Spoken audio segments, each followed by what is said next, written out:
Speaker Om Birla का कहना था कि वोटर लिस्ट सरकार नहीं बनाती है, चुनाव आयोग बनाता है।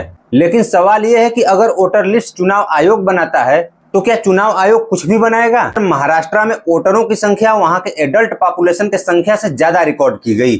खुद चुनाव आयोग के जवाबों में ही कंट्राडिक्शन है। अभिवादन दोस्तों, इस बार बवाल ईवीएम पर नहीं वोटर लिस्ट पर है। वोटर लिस्ट में इर्रेगुलरिटी का मामला राहुल गांधी ने दिल्ली चुनाव के दौरान उठाया था। उस समय उन्होंने आरोप लगाया था कि महाराष्ट्र असेंबली चुनाव के दौरान वोटर लिस्ट में बहुत सारी धांधली की गई थी। चुनाव आयोग ने इसकी प्रतिक्रिया में कहा कि हम इसका लिखित जवाब देंगे, लेकिन अभी तक इसका कोई लिखित जवाब आया नहीं। बस इसी मामले पर डिबेट का डिमांड किया राहुल गांधी ने पार्लियामेंट में, जो नहीं मानी गई। स्पीकर ओम बिरला का कहना था कि वोटर लिस्ट सरकार नहीं बनाती है, चुनाव आयोग बनाता है। लेकिन सवाल यह है कि अगर वोटर लिस्ट चुनाव आयोग बनाता है तो क्या चुनाव आयोग कुछ भी बनाएगा? संसद चुप बैठेगी? अगर बड़े पैमाने पर वोटर लिस्ट में गड़बड़ी का मामला आ रहा है तो इस पर डिबेट तो पार्लियामेंट में ही होगा ना।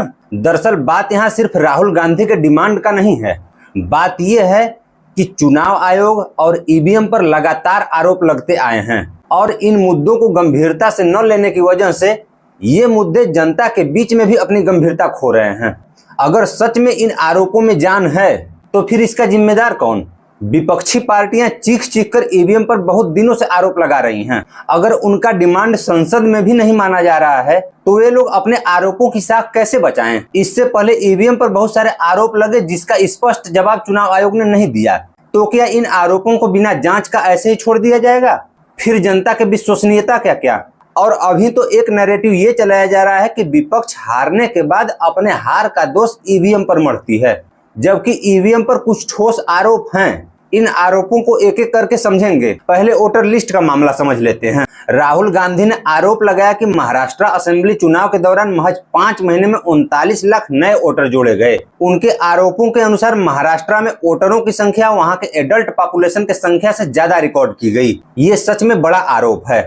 इसी आरोप के तर्ज पर राहुल गांधी ने चुनाव आयोग से वहां का वोटर लिस्ट मांगा, जो उनको प्रोवाइड नहीं किया गया। इसलिए इस मामले की गंभीरता और बढ़ जाती है। इसके अलावा राहुल गांधी के आरोपों को जान और मिली जब ममता बनर्जी ने वोटर आईडी के एपिक नंबर पर सवाल खड़ा किया। ममता बनर्जी ने आरोप लगाया कि वोटर आईडी पर जो एपिक नंबर हैं, जिनको यूनिक होने का दावा किया जाता है, बहुत सारे वोटर आईडी ऐसे मिले जिनके एपिक नंबर सेम हैं।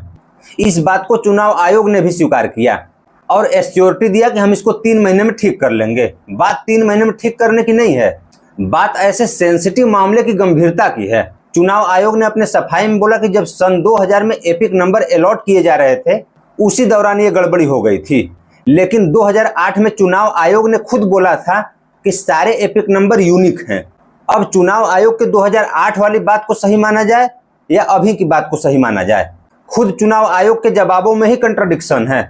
और एक बात और कि अगर सन 2000 में ऐसी गड़बड़ी हुई थी तो 25 साल में चुनाव आयोग क्या कर रहा था कि अभी तक ऐसे सेम एपिक नंबर को ट्रेस नहीं कर पाया? अगर विपक्षी पार्टियां ऐसे मामले न उठाती तब तो ये ऐसे ही चलता रहता। और फिर चुनाव आयोग ने बोला कि एपिक नंबर भले सेम हो लेकिन वोटर अलग अलग हैं, यानी अलग अलग वोटरों को गलती से सेम एपिक नंबर अलॉट हो गया है। लेकिन अभी वाराणसी में निकाय चुनाव के दौरान देखा गया कि एक ही व्यक्ति के 48 बच्चे हैं और सभी का नाम वोटर लिस्ट में मेंशन है। ये कैसे संभव हुआ? अगर फर्जी वोटर हैं तो फर्जी एपिक नंबर होगा तभी तो। इसलिए मामला गंभीर है। सरकार जाने क्यों बच रही है पार्लियामेंट में डिबेट करने से? आखिर जब तक डिबेट नहीं होगा रियलिटी सामने कैसे आएगी? ये तो हो गया वोटर लिस्ट का मामला। अब अगर ईवीएम पर आरोपों की बात करें तो पहला सबसे बड़ा आरोप यह है कि 2016 से 18 के बीच में चुनाव आयोग के संरक्षण से करीब 20 लाख ईवीएम गायब हुए, जिसका कोई स्पष्ट जांच नहीं हुआ। 2022 में कांग्रेस नेता एच.के. पाटिल ने इसके जांच की मामला जरूर उठाया, लेकिन उसके बाद इसका कुछ अता पता नहीं चला। दूसरा सबसे बड़ा आरोप यह है कि 2019 के लोकसभा चुनाव के दौरान काउंटिंग से पहले स्ट्रांग रूम से बाहर बहुत सारे ईवीएम प्राइवेट वाहनों में पकड़े गए। यही मामला 2022 में उत्तर प्रदेश असेंबली चुनाव के दौरान वाराणसी में भी देखा गया। इस मामले का भी कोई स्पष्ट जांच नहीं हुआ और ना ही कोई प्रशासन की तरफ से या चुनाव आयोग की तरफ से इसका कोई तर्कसंगत जवाब आया।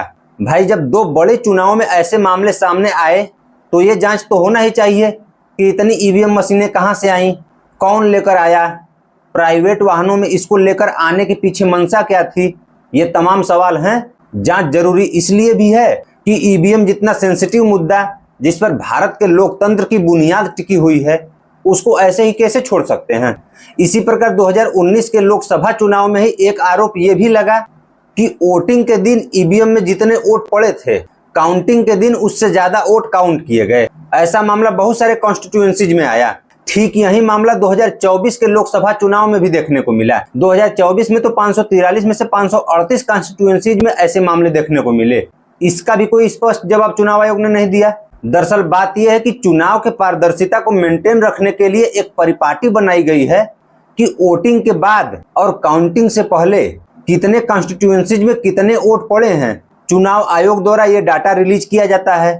अब जब ये मामला सामने आया तो चुनाव आयोग ने बोला वो तो हम प्रोविजनल डाटा रिलीज करते हैं।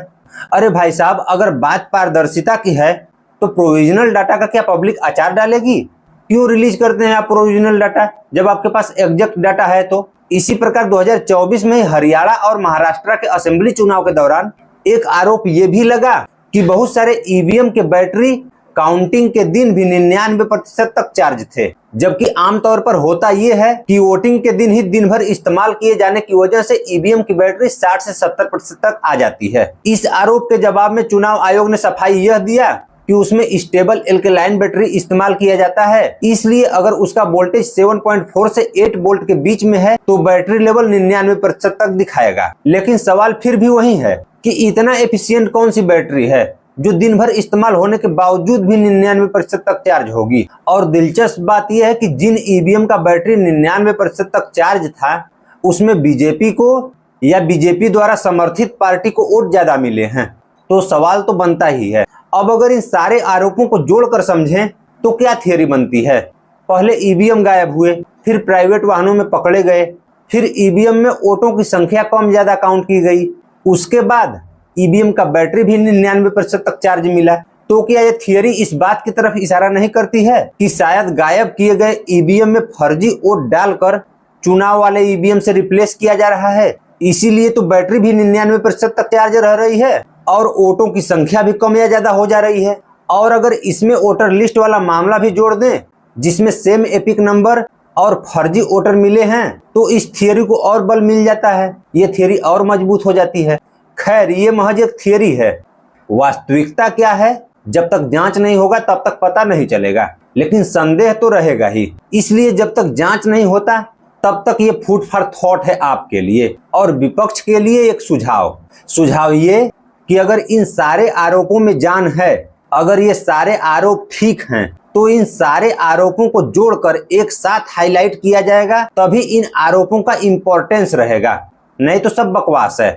आप लोगों को क्या लगता है कि विपक्ष को ऐसा करना चाहिए या नहीं? कमेंट बॉक्स में जरूर बताइएगा। धन्यवाद।